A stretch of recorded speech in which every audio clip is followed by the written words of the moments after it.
Esto es DW Noticias desde Berlín. Réplicas del terremoto en Birmania vuelven a aterrorizar a los sobrevivientes del sismo del pasado viernes. Las labores de rescate se ven dificultadas por los escombros y la falta de equipos médicos, pero también por la guerra civil que azota al país. La junta militar que ejerce el poder realizó nuevos ataques aéreos en medio de la catástrofe. Estos son nuestros titulares. Mientras se unen esfuerzos para una respuesta global a la emergencia en Birmania, los rescatistas enfrentan nuevos movimientos telúricos y el temor a que la crisis humanitaria se intensifique por la guerra. Además, el jefe negociador de Hamás afirma que la milicia islamista aceptó una nueva propuesta de cese el fuego recibida de los mediadores. Israel, entre tanto, ofrece una contrapropuesta e intensifica la presión militar para liberar a los rehenes en la Franja de Gaza. Allí, los palestinos celebran en guerra la fiesta musulmana del fin del Ramadán. Y Rusia lanza ataques con drones contra Kharkov en Ucrania, dejando muertos y heridos, incluyendo a soldados que se recuperaban en un hospital militar.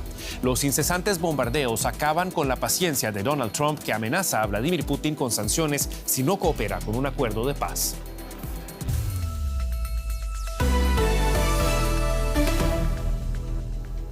Los saluda Javier Arguedas. Gracias por informarse con nosotros. Más de 2 días después del devastador terremoto en Birmania, nuevas réplicas han sacudido el país este domingo. Son ya más de 1.700 las víctimas mortales. La ayuda internacional continúa llegando, pero la ONU advirtió que la grave escasez de equipo médico dificulta las labores de emergencia. La guerra civil que azota al país también deteriora la situación. La junta militar que gobierna Birmania ha sido acusada de llevar a cabo ataques aéreos tras el sismo. Mientras trabajan al límite entre escombros con peligro de derrumbe, los rescatistas sienten una réplica. Esta vez han tenido suerte, pero los equipos de rescate saben que podrían darse más temblores tras el devastador terremoto del viernes. Aún así, continúan y su tenacidad a veces se ve recompensada.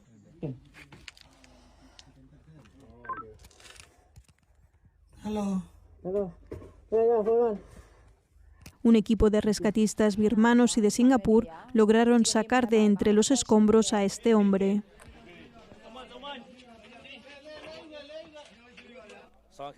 Trabajamos 24 horas en este operativo para salvar a este hombre. Llevaba unas 40 horas atrapado bajo los escombros. Cada vez más equipos de rescate y bienes escasos están llegando a Birmania, un país de por sí sumido en una guerra civil. Muchas de las zonas más afectadas no están bajo el control de la gobernante junta militar. Tras el terremoto, las fuerzas gubernamentales han sido acusadas de bombardear el norte del país y de bloquear la entrada de ayuda a la región de Sagaing. Los grupos revolucionarios querían acudir a ayudar a los civiles, pero no pudieron. El principal movimiento rebelde, conocido como Gobierno de Unidad Nacional, anunció un alto el fuego unilateral parcial de 2 semanas para favorecer las labores de rescate. Pero aunque cesen los combates, no habrá alivio para la población, ya que en muchos casos la maquinaria necesaria para retirar los escombros está a horas, días, quizás semanas o incluso meses de poder llegar allí. El Servicio Geológico de Estados Unidos calcula que hasta 10.000 personas podrían haber fallecido, pero los esfuerzos de los equipos de emergencia continúan. Cada rescate es una pequeña victoria que los impulsa a seguir adelante. Fijamos la mirada en Medio Oriente. El Gabinete de Seguridad de Israel votó anoche a favor de incrementar la presión militar sobre la milicia islamista Hamás en la Franja de Gaza. La decisión se da luego de que Hamás afirmara haber aprobado una nueva propuesta de alto el fuego de los mediadores Egipto y Qatar.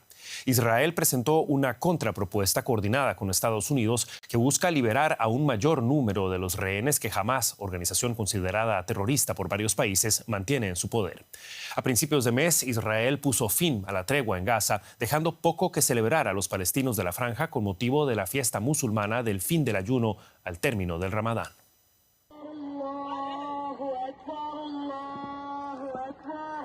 Estos palestinos se reúnen para rezar en Gaza entre ruinas.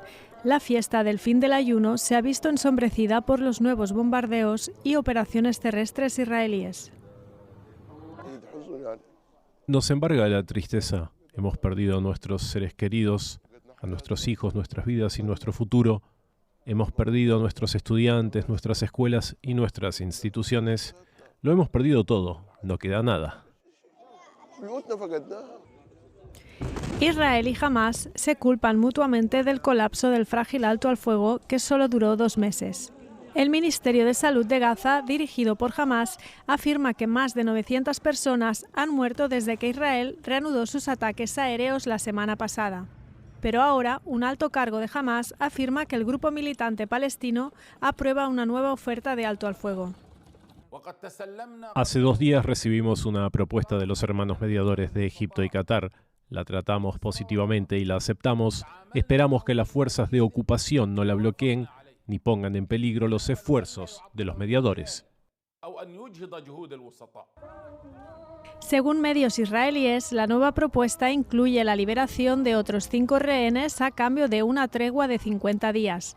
El gobierno israelí dice haber recibido el plan y ha presentado una contrapropuesta coordinada con Estados Unidos.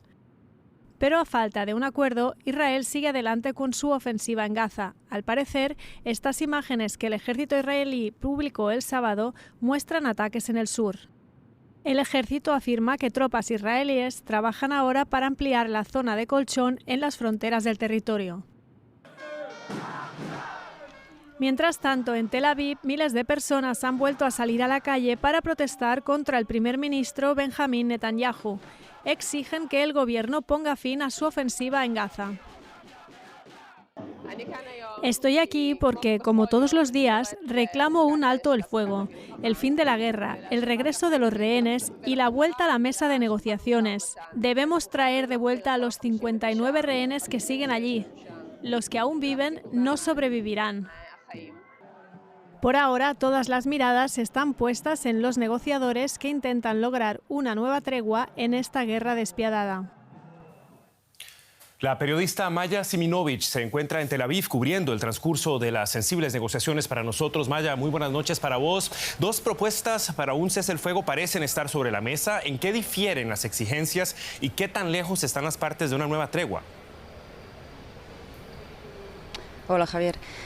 Parece que las partes están bastante lejos. En lo que difieren es que Hamás por ahora parece haber aceptado liberar a 5 rehenes vivos a cambio de cientos de presos y detenidos palestinos y 50 días de tregua, como decíamos. Israel, su contrapropuesta pide de 10 a 11 liberados vivos en el primer día de la tregua y todo el resto en el último día de la tregua. No se especifica cuántos días de alto el fuego. También en la primera propuesta, la egipcia, la que ha aceptado Hamás, es que se aumentará significativamente la entrada de ayuda humanitaria, comida, bebida, gasolina. Lo que sí tienen en común ambas propuestas es que el liberado único que están de acuerdo todos por presión estadounidense es el del soldado Eden Alexander. Por ahora, eso es lo que está pasando hasta que realmente se decidan las partes y concluyan, porque comenzó hoy el Eid el-Fitr, la fiesta musulmana, y por eso Hamás también está presionando para que comience el alto el fuego cuanto antes. Hay analistas que dicen que Hamás está presionando no solamente por las fiestas, sino también por las manifestaciones que hay en Gaza, que desea disolver. Ha habido ya un muerto y mientras tanto Hamás no realmente puede salir con las armas a disolver las manifestaciones por la fuerza, porque Israel está atacando y sería una ocasión para atacarles. Así dicen analistas de la cadena estatal Kan. Y así estamos, a la espera de que realmente esto se cierre a pesar de las diferencias. Era el reporte de Maya Siminovich desde la ciudad de Tel Aviv. Ya han transcurrido varias semanas desde que Estados Unidos lanzó iniciativas de diálogo para poner fin a la guerra en Ucrania, pero sobre el terreno los combates continúan. El ejército ucraniano reportó ataques con drones contra la ciudad de Kharkov, la segunda más grande del país. Vladimir Putin no parece tener ninguna urgencia en firmar un acuerdo de paz, mientras la paciencia del presidente estadounidense Donald Trump con el Kremlin parece comenzar a desvanecerse.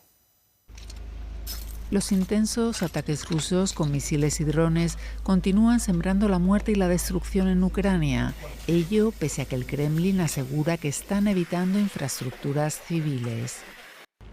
Este ataque en Kharkov dejó al menos 2 muertos y decenas de heridos. Algunos de ellos eran soldados internados en un hospital militar. Los centenares de drones que, según Kiev, fueron lanzados durante el bombardeo impactaron también en edificios de apartamentos y en un centro comercial. El ataque se produce a la vez que el presidente de Estados Unidos, Donald Trump, da muestras de estar perdiendo la paciencia con su homólogo ruso, Vladimir Putin. En un cambio de tono radical hacia Moscú, Trump dijo estar muy enojado después de que Putin sugiriera que el presidente de Ucrania, Volodymyr Zelensky, debe dimitir como condición previa para la paz. Putin también propuso una administración de transición en Ucrania auspiciada por la ONU. ¿Con qué propósito? Para instaurar en el poder un gobierno viable que cuente con la confianza del pueblo y luego empezar a negociar con él sobre un tratado de paz. En una entrevista con la cadena estadounidense NBC, el presidente Trump dijo: si Rusia y yo no logramos llegar a un acuerdo para detener el derramamiento de sangre en Ucrania, y si creo que fue culpa de Rusia, voy a imponer aranceles secundarios al petróleo, a todo el petróleo que salga de Rusia. Y añadió que los aranceles podrían ser de entre el 25 y el 50%. La advertencia se produce cuando Zelensky hace un llamado a presionar más a Rusia para que ponga fin a los ataques y acepte un acuerdo de paz.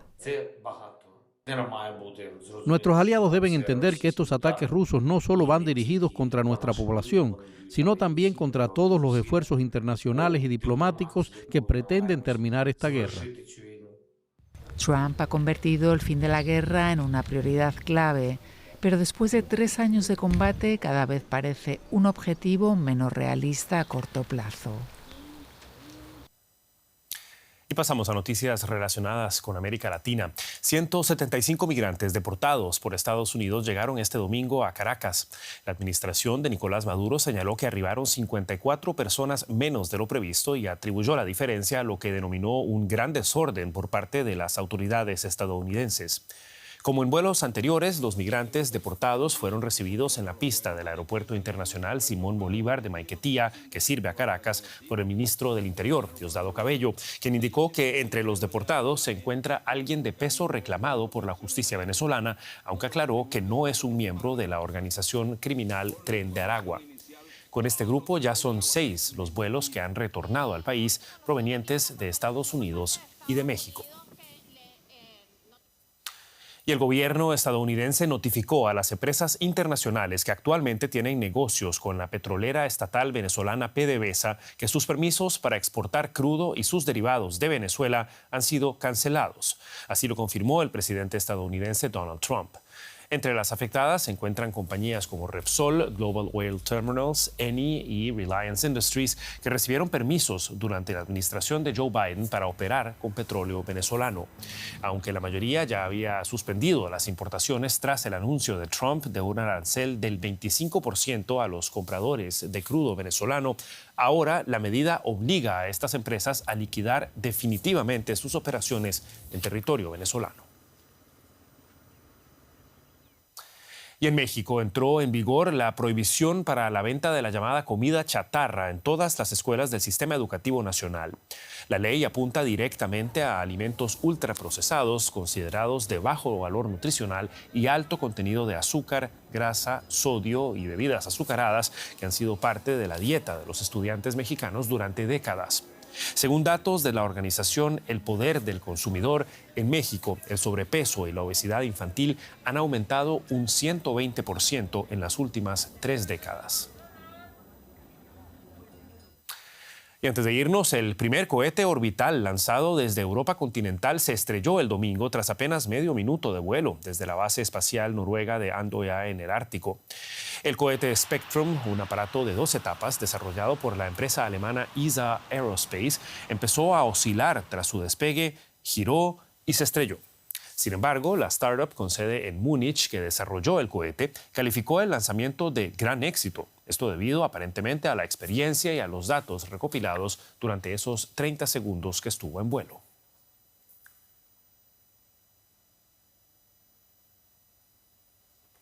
Y con esto llegamos al final de esta edición de DW Noticias. Quedan al día con la actualidad internacional. Recuerden que pueden mantenerse al tanto en dw.com y en nuestras redes sociales buscando DW Español. Los acompañó Javier Arguedas junto a todo el equipo aquí en Berlín. Hasta una próxima ocasión y que la pasen bien.